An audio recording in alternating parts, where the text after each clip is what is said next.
please join me in giving a warm Google welcome to Mr. Ron Clark. Appreciate you. Thank you, thank you, thank you. So again, thank you for being with us today. Glad to do it, again, thank this you. is our first Talks at Google event, and Let's you go. are you are the special guest. Before I get started, I want to ask a personal question. Is it a requirement to work at the Ron Clark Academy to have a strong sense of style? You look amazing.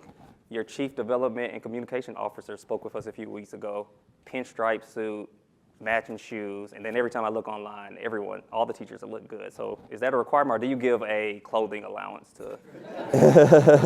It's an expectation. We say dress up. And so we just always put a lot of attention into our attire because we feel like if you put attention into your attire, people assume you put attention in other things as well. And also, we're kind of a model school for the world, and so we want people to see educators as professionals. So we can't be in jeans and a t-shirt. We dress up in suits. So the very first year the school opened, I said, we've got to find a way to start this trend. So we wrote a grant, and Macy's actually let us take our whole staff to Macy's. And I said, surprise, everyone's getting a $1,000 shopping spree. And so we went, and everyone got to get new suits and new clothing. But then we showed people how to have something tailored, how to make sure it fits just well. So we kind of had to show them, and that started in 2007. And it started a trend where now we're all suited and booted. And I got to tell you something, when you're teaching kids, if you dress in a t-shirt and jeans, they're going to treat you like you're wearing t-shirts and jeans. When you're wearing a suit, there's a certain level of respect that you'll get sometimes. So it helps. Makes sense. You hear that, Google employees? Get rid of the t-shirts and jeans. That's phenomenal. That's phenomenal. I want to get started with your background. How you came along this journey. So I know, from doing our research, you started at a school in Aurora, North Carolina. But from my understanding, it was an unexpected role. Unexpected teaching position popped up. You went there. I don't think you had high expectations. And how did that transfer into your defining passion and life's work that it is today? Wow. So I'm from the country. You can tell when I open my mouth, the tractor falls out. I'm from dirt roads. No one in my family had ever been to college. I was the first one to go. And I was just working at a Dunkin' Donut drive-thru when I graduated from college. And at a local school, a teacher passed away. My mom twisted my arm and said I had to go do it. So I went to this school thinking I would maybe substitute teach for a few days or maybe do it a month, and I just fell in love with it. I love working with the kids. I tried to bring it to life, to make it exciting, had them blow up balloons, and they work out the math problems on balloons. If you get it right, you get to sit on a balloon and pop it. I baked cookies for them. I would rap my lessons. Now let's get down to some presidential learning. You start with George Washington straight from Mount Vernon, and the kids would be like, oh, and they were excited. There's this girl that was really challenging. A lot of the kids had some behavior issues, and her name was Antoinette, and she hated math class. She'd be really rude and loud. So I ate lunch with her, and you got to eat lunch with the discipline problems because they're funny at lunch. And I ate lunch, and I was like, Antoinette, you know what 9 times 9 times 9 is? She said, no. I said, well, let's work it out. I said, oh, look, it's 729, 729. 9 times 9 times 9 is, and she said, 729. I said, I'm going to ask you that tomorrow morning in the hallway. So I met her in the hallway. I said, Antoinette, do you remember what 9 times 9 times 9 is? She said, 729. I said, well, I'm going to ask that question in class. If you pay attention and focus, you're going to be the only one that knows it. So here I go to teach, and this is Antoinette just watching me. And I said, this question is going to be too hard. Nobody's going to know this answer. Anyone know what is 9 times 9 times 9? And she said, 729. And I said, ooh, Antoinette, you're my valedictorian. You're some kind of smart. I said, y'all, she's got a good math mind. And she was like this, looking all proud. After class, she ran up to me and she said, thank you. Years later, now she's 40 years old. Now we're really close. She said, in that moment, you threw me a lifeline. Yeah. She said, I didn't know what numbers were. I was so embarrassed. And so I said, I'm going to get before I got. I'm going to be loud and bold and bully these kids before they have a chance to bully me. She said, but when you made me feel smart in math class, I told myself, I will never disrespect that man. I'm going to work hard for him. I'm never going to get on his nerves. She did, though. She got on. She was bad still sometimes. But whenever she'd be bad, I say, Antoinette. She said, sorry, sir. I said, what are you thinking? She said, my bad. So else I could pull her back. So that was kind of the bedrock of my teaching. I made relationships. I tried to make it fun. And then there's one more piece. I made it really hard. I made my class hard because I felt like these kids can do it. I believed in them. Okay, they got learning disabilities, but just because you got a learning disability doesn't mean you're not smart. It just means you learn differently. We're going to take some different roads. We're going to get to this high goal because the world ain't going to cut it in half for you. So I tried to find a way to bring it to life, engage kids, but then I really had high expectations. At the end of the year, I had the highest test scores in Beaufort County. The principal said, "Oh my God," she freaked out. And that was kind of the bedrock of my teaching philosophy. I started showing other teachers what I was doing. Then they had high test scores, and I had this idea. I said, I need some big barn where I could put my classroom in the middle of it, and I can bring educators and show them how to teach this way. We can make a revolution. We could change lives. So that was the foundation of what later became RCA here in Atlanta. Wow, that's phenomenal. Throwing that lifeline is very important, giving the kid the confidence so that they can perform later on. Phenomenal. Phenomenal. So, okay, so you improved the test scores in Aurora, North Carolina. You're doing well. You're recognized. Why make the move to Harlem? Well, we had been invited to the White House 3 different years to be honored because of the work we did in Aurora, North Carolina at that school. Test scores increased. It was amazing. And then I saw a TV show about schools in Harlem that have violence, overcrowded classrooms, lack of teachers. And I said, I know these methods work in the country. Let me go see if this will work in the city at this school that they said on the TV nobody wanted to go to. So I packed up my car, I drove it to New York City, I got to one of the schools, and this kid comes busting out of the side door. The resource officer's trying to pull him back in, and he's just swinging and fists. They pulled him in, took him down the hall. I went in the door, followed him, walked around the metal detector. They go in, they set him down and went to call his mom and get the principal, and he was just sitting there doing this. And I didn't know what to do. So I just kind of sat down beside him, and he kept going. So finally, I just leaned over to him, and I said, you know what? I was breathing like that one time, and I passed out. And he said, for real? And I said, yeah. And so I just started talking to him, and I did this trick. Whenever I'm talking to a student, I just lock in on their eyes. Nothing distracts me. I'm just like, this is your moment. What's going on? What can I do for you? And I was doing that with the kid. I said, tell me about your day. From the first moment you woke up, I want to hear all about your day to the led to this moment. After 10 minutes, we're laughing and joking, and he said, you're different. If you were my teacher, I wouldn't get in trouble. And so I said, this is a sign. This is my school. So I begged the principal, and I got a class, and I had 37 kids, and it was a handful. They made a movie about it. Yeah. You know it had to be bad when they had to make the movie. I had some rough kids, but I did the same thing I did in North Carolina. I made it hard, but I made it engaging and hands-on, and I used music, and it was vibrant, and I believed in the kids. And at the end of the year, I had the same test scores I had in North Carolina. It got a lot of attention. The next year I had the high test scores. I was named the American Teacher of the Year. They made a movie about it. I got to be on the Oprah Winfrey Show. It blew up. It was awesome. So applying those principles to your students in Harlem, did you have to kind of configure? Because I watched the movie, and I remember there were these rules. I think it's the essential 55 rules. But then I believe they switched. They changed throughout the movie. Did you have to change your style? All right, country kids are different from city kids. And the kids in Harlem, they were rough around the edges. But when you break down that hard exterior, they're just tender-hearted and wonderful kids. But sometimes city kids, they put on this thing, and you just you got to prove to them that you're there for them. That's why I had to eat lunch with them every day. They loved to double dutch. I had to learn how to double dutch. Yeah. Then I brought in the double dutch ropes. I taught velocity using double dutch ropes. They love to play these video games, and so I went and played the video games so I could use the video game content in my math questions. Anything they loved. The bully in the class, the worst one was Tamara.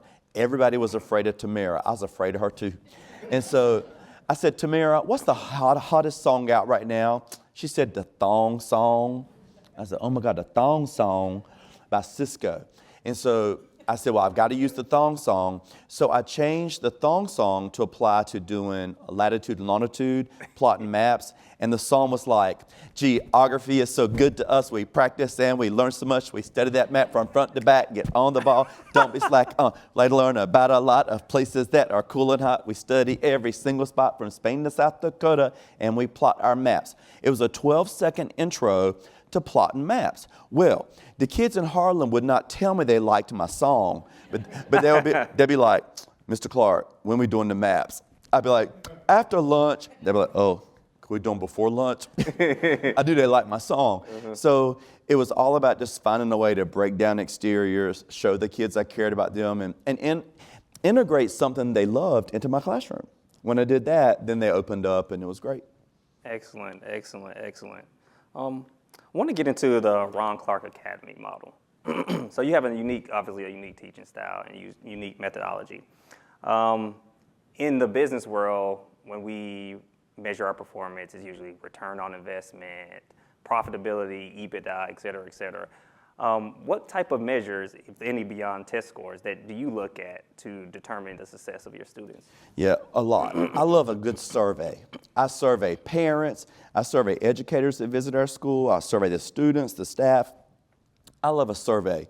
But just because someone fills out a survey doesn't mean I'm going to pay it any mind. I just want to know what people are thinking. Like this one mama, she went off on me at the survey for last year. She said, Mr. Clark, I don't know who you think you are. At the awards ceremony, I sat there and I cried inside for kids who didn't get awards. You only recognize some of the kids, and every kid's working up to their own potential. Not every kid was recognized. You should have found a way to recognize every kid in some way. I hate that crap. Yeah. I hate that. Yeah. We're raising this coddled, wussified generation of Americans where everyone gets a trophy and everyone should feel good about themselves. I hate it. So just because the parent's upset with me that I didn't give everyone a trophy, I ain't giving everyone a trophy. But I'm glad that I know that she's thinking that. I want to survey everyone so I can see what are we doing well, where are we missing the mark. In fact, this year we did something cool. We took all of our survey results and our staff, we made a plane. And we said, these are things that we do at RCA that are first class, up in the sky. Like we are killing these things. We should applaud ourselves. We took a first class journey of this. Now here's some things. Now we did economy comfort. We did well, we could do better, but we did economy. Now these things we did at RCA last year, according to all the survey and all the results, we just economy, a base economy. And then I had a category, we missed the plane. We got left at the gate. And so how can we move everything into a first-class type of experience? So I love surveys to look at results. Test scores, of course, we look at test scores. That's important for us. We also look at how our kids do when they leave RCA. 100% of our kids have gone on to graduate high school. 91% of our kids are in college, Harvard, Yale, Morehouse, Spelman, Princeton, Georgia Tech. They go to the best colleges in America, and they're killing it. So we use a lot of things to see how are we doing as an organization. Good. So you mentioned the economy class that you got. The survey results pretty much put you in economy class, and you want to move to first class. And what I like about your philosophical principles is to take risks. I like that aspect. And how do you encourage your teachers and students to take risks without the fear of failure? Because with risk comes failure. You got to know you're going to fail, and that failure is awesome and failure is great. I told my staff, let's just throw a lot of stuff at the wall. Let's take some shots here. Let's go for it. And some stuff's going to stick and some stuff won't. And when somebody takes a shot and they do something wild and it doesn't stick, as a leader, you've got to be like, we learn from that. What are we doing next? Here we go. It can't be like, well, this was a bad idea. You just got to be like, come on, what are we doing? Let's try some things. Let's be bold. Let's be different.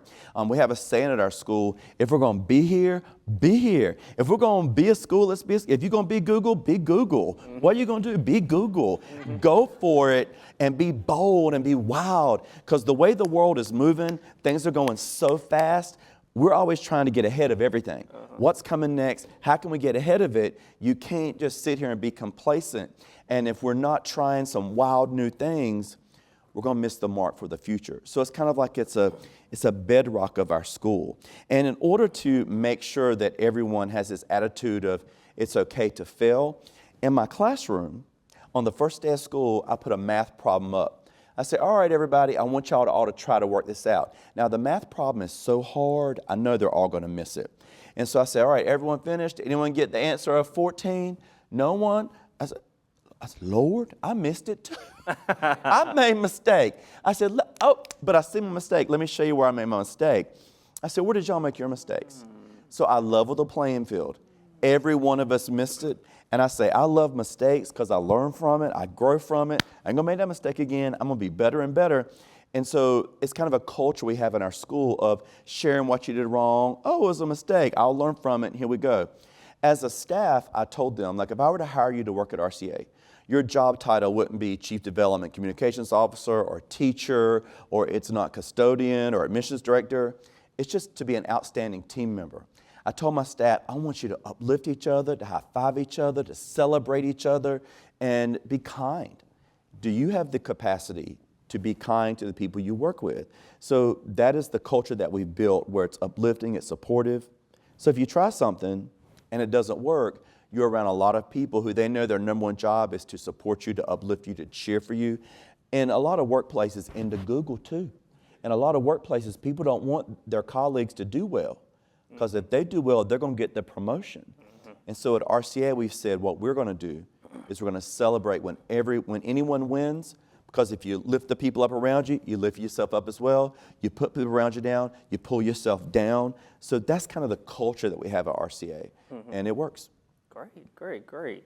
So with throwing things against the wall to see what sticks, is that how the Amazing Shake started? And maybe you can add some context of what the Amazing Shake is. I had the pleasure of volunteering a year ago, but I'm sure you can explain it better than I can. Okay, so I'm really big on how do I help these kids become successful in the real world. And honestly, I was just meeting with Noah Amos, one of our graduates this morning, and he's at one college. He's considering transferring to a different college. He's thinking that the degree from that college might make it look a little bit better. And I explained to him that some people aren't really as concerned where the degree is from. They're concerned with your interview skills, who do you know, your connections to the organization, your experience.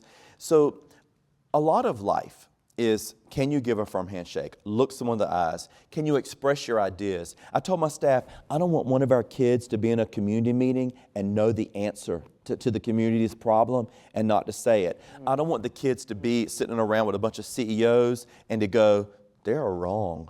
I know what they should do, but I'm not going to say it, though I don't want to say it. I want these kids to have the confidence. And we tell our kids, when you have that confidence, you can uplift your community, your family, yourself. It's amazing. So we started off 16 years ago with something called the Amazing Shake. I said, step one, these kids need to learn how to give a firm handshake. So I lined the staff up down the hall, and the kids just walked up to each person and said, hello, my name is Brad. Hello, my name is Brad. And they had to give a good, firm handshake. Oh, that's good. Who taught you how to give a good handshake? You just perfect. You born perfect. So I want to point out some things he's doing here. He's pressing with his thumb here. See how it's white around here? A lot of people don't know to press with the thumb. He's built an air pocket on the inside here. That air pocket's important. I love the placement of the fingers. The finger's not here. It's right there. The firmness of the handshake is a 50. It's a perfect 50. It's not too hard. It's not too soft. But you did one thing that I asked the students not to do, but it's hard. I asked the kids, I say, don't look at the hands, then look at the eyes. Yeah. And you did that because it's just human nature. Yeah. But I told the students, when you go to introduce yourself, I want you to lift up your head and give a firm handshake like that. And the kid said, but Mr. Clark, I'm afraid I'm going to miss the hands. Yeah. I said, I have a foolproof plan to make sure that you never miss the hands and you always look up. And they said, what is it? I said, just always be the first one to put your hand out. See, I made you look. Just always be the first one to have this confidence. And so we did a competition where every kid was graded on can they do that. Yeah.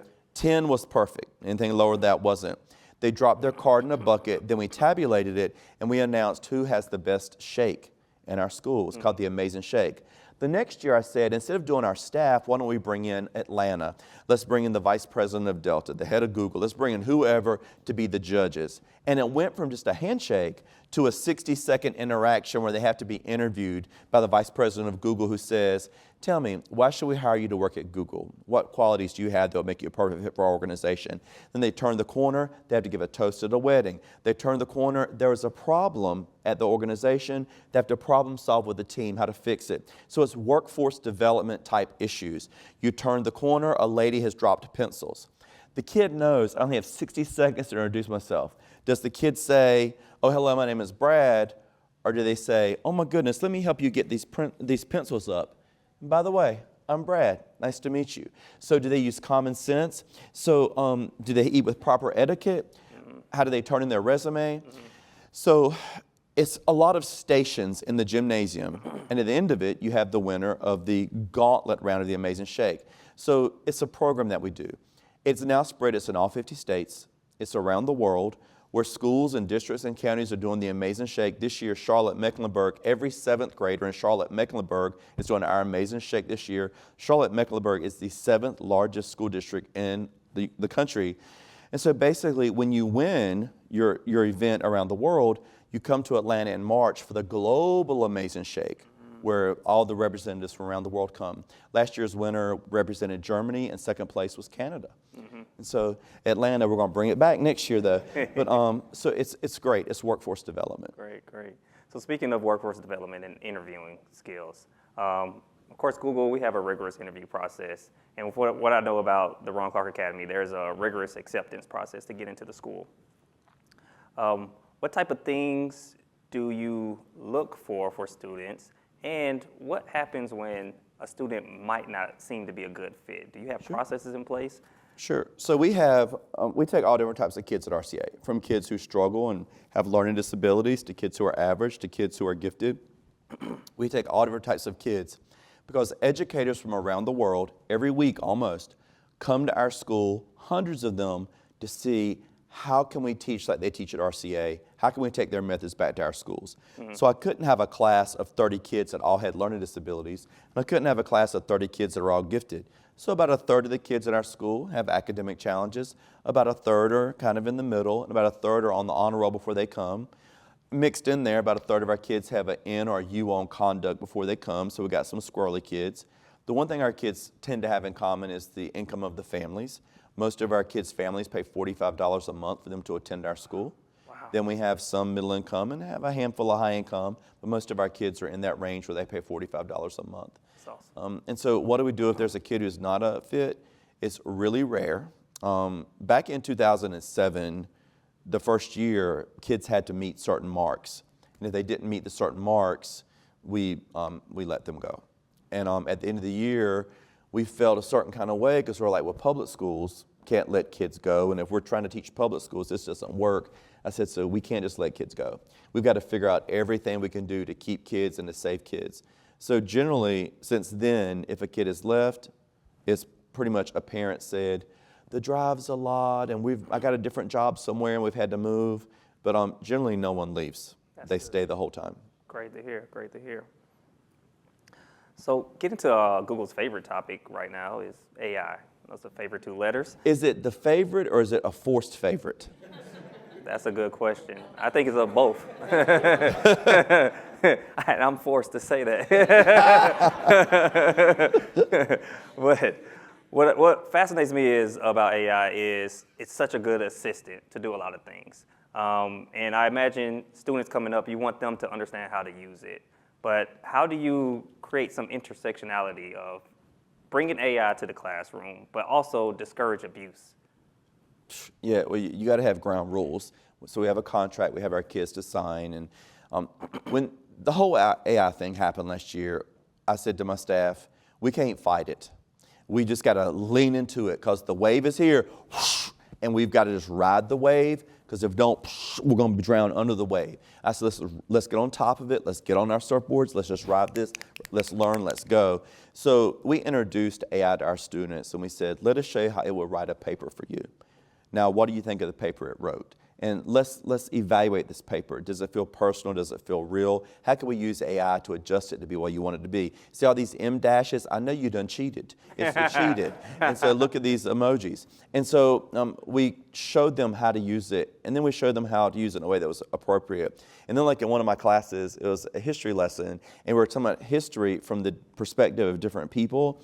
And I told the kids, I want you to use Notebook LM. I want you to go in, and I want you to write up all the details of this person from history that you're representing for your report, and I want you to make a podcast as if this person were being interviewed on this podcast. And so Notebook LM created it for them, and it was really, really beautiful. So we have tried to really just jump in and infuse it, so much so to the fact Next week on Thursday and Friday, we have educators coming from around the country to come to RCA to learn how to infuse AI into their classes. So we're trying to be at the forefront of it, not the back end of it. Excellent, excellent. Before we move on to the next question, could you look in the camera and say how great Notebook LM is? No, I love Notebook LM. Use it all the time. Great. The first time I showed it to the staff, they freaked out. So I had the staff and the students are all in this big assembly, and I said, let's write a story. I said, and we started with a character, and what happens to the character, and we wrote this story. And I said, no, let's put it in, and then the podcast started, and everyone's like, oh my God. Yeah. Fascinating tool, fascinating tool. I want to get into one of my favorite topics, and that's like business finance. I'm in finance and accounting, and I know that Ron Clark has different avenues of revenue. You have teaching teachers, which seems to go along well with the school's mission and principles. But I also see that you also have a printing press where you could print, or other people can print custom T-shirts or custom designs, and you also have an RCA app. Now, you don't usually see that type of vertical integration with a school. So what are the thoughts of incorporating those two things, and how are they doing today? Sure. It's kind of like, what are we doing? It's kind of like we run a nonprofit, and we got to go, and we got to be big, and we got to be sustainable. 91% of our income prior to COVID came from educators visiting our school to learn from us in person and take our methods back. 91% of our income, millions of dollars to run our school every year. Well, when the COVID hit, people couldn't come. And so nobody came to our school. We had no funding coming in. And then when people did start coming back, they had to be 6 feet socially distanced. So I couldn't fit many people in a room. We were struggling. And I said, I'm never going to go through this again. We have got to make sure that we really diversify our revenue streams. We already had some small businesses within our nonprofit, but I said we've got to blow this up. One of them is a merchandise company. So we had a merchandise company, and we had some people that would print shirts for us locally, and we would ship out T-shirts. Did you read the Harry Potter books? No. Okay, but you know they got them 4 houses. Yep. Okay. Yep. Well, I read that J.K. Rowling book in 1999, The Harry Potter, and I said, I'm going to try and do these 4 houses in my classroom. And I recognized that I could get kids to cheer for each other, to work together, to be a team. So at our school, we have the 4 houses. It is an incredible system where our board members, our parents, business leaders are all in the houses. It's competitions throughout the year. Everyone belongs to something. They've now spread all over the world. Our 4 houses started at our school. So people want to buy merchandise of the houses. So we were going through vendors to do this for us, and I said after COVID, we're doing it ourselves. Now we have a 21,000 square foot warehouse up the street from RCA. We're producing all of our T-shirts, have all of our merchandise. We're shipping out thousands of boxes a week, and all of the revenue is coming to us. We are a nonprofit, so all the money goes to support scholarships for kids. If Google needs T-shirts made, and I'm sure you do, we'd be happy, and we're going to do them better quality, right here locally. We'll drive them right here and deliver them in person.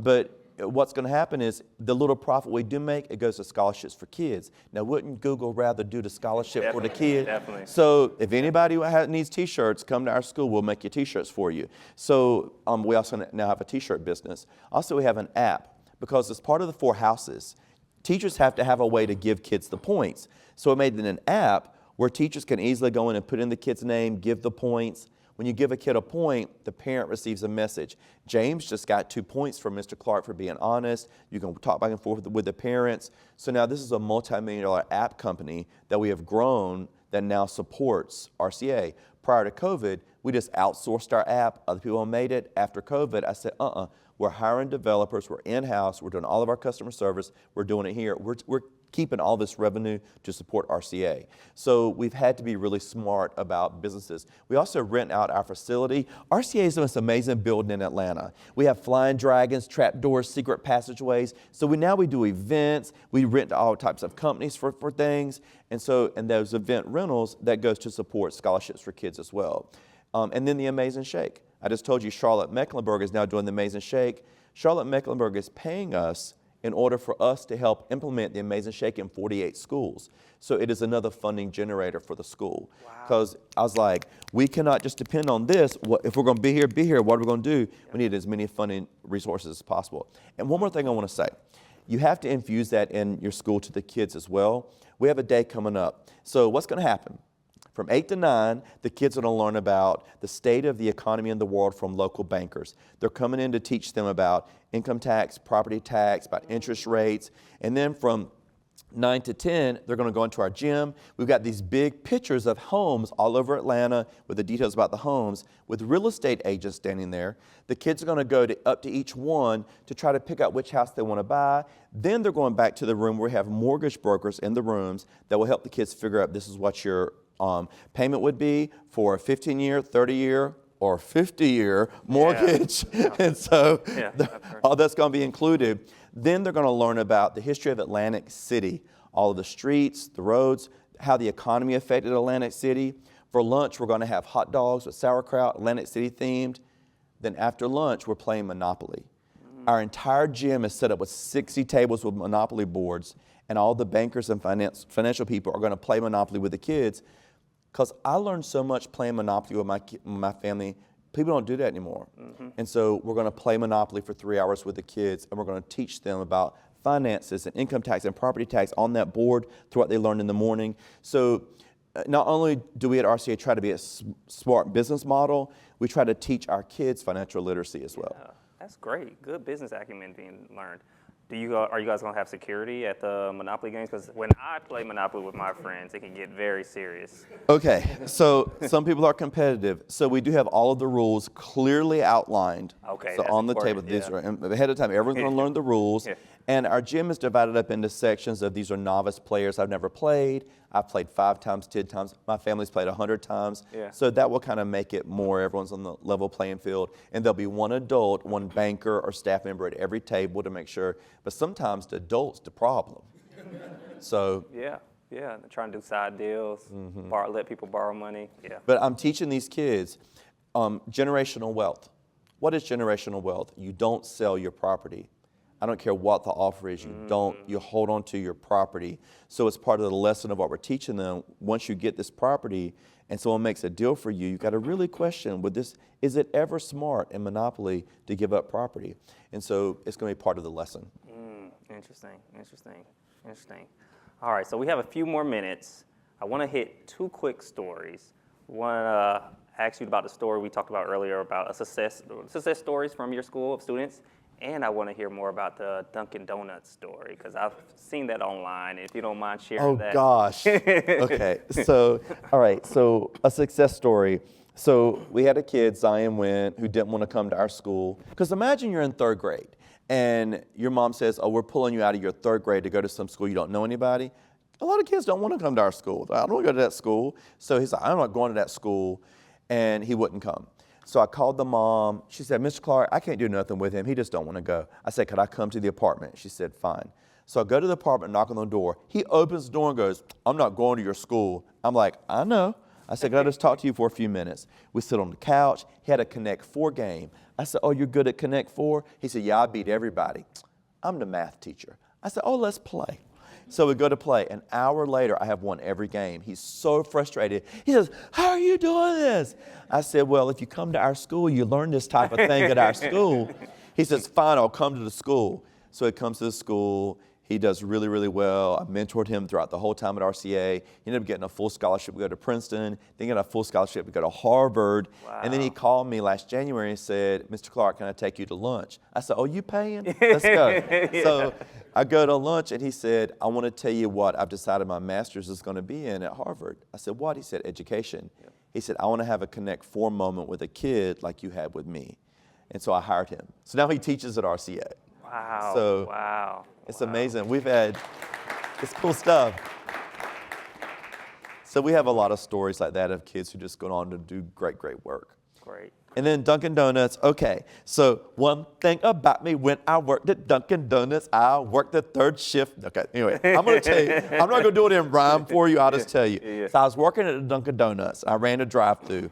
But we worked 3rd shift. So it was in a rough area. So the front door was locked, back door was locked. We only had a drive-thru open. And I worked from 11 to 7 a.m.